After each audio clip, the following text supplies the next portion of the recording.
Sarah Ferguson's ex-boyfriend and motorsport tycoon Paddy McNally dies weeks after son.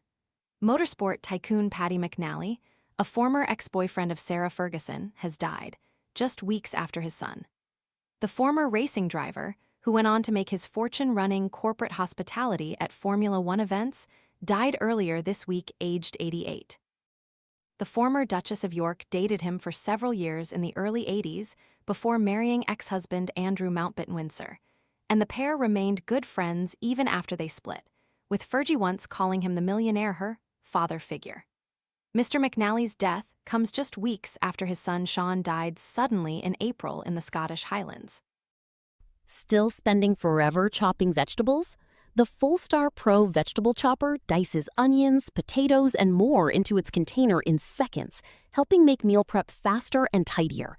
Want to check today's Amazon deal?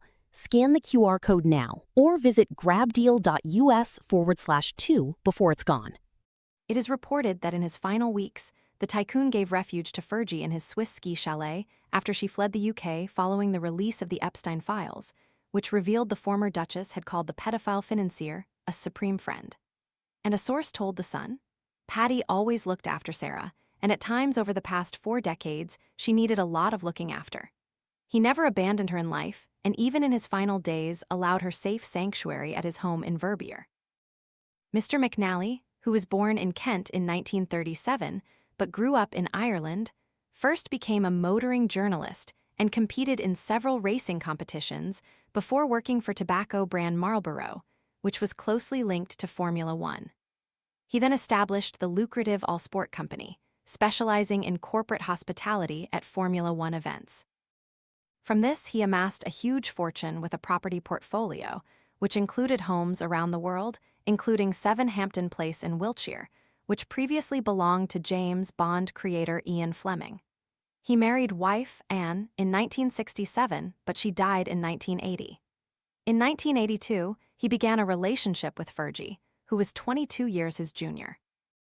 They dated for 3 years until their split in 1985, and shortly after she struck up a romance with the then Prince Andrew, although she and Mr. McNally remained close friends up until his death. In the Andrew Loney book entitled The Rise and Fall of the House of York, the author described the ex-Duchess of York once remarking, "He taught me so much about life. Whenever I wanted advice, I turned to him because he was so worldly wise." He seemed to have seen and done everything. Mr. McNally eventually sold his all-sport company in 2006 for $350 million and was ranked 240th on the Sunday Times Rich list last year. Paying tribute to him, the FIA governing body for motorsport said, "The FIA is deeply saddened by the passing of Patrick Sean McNally. He worked closely with Bernie Ecclestone and played a significant role in the commercial growth of Formula One. We thank him for his valuable contribution to the sport."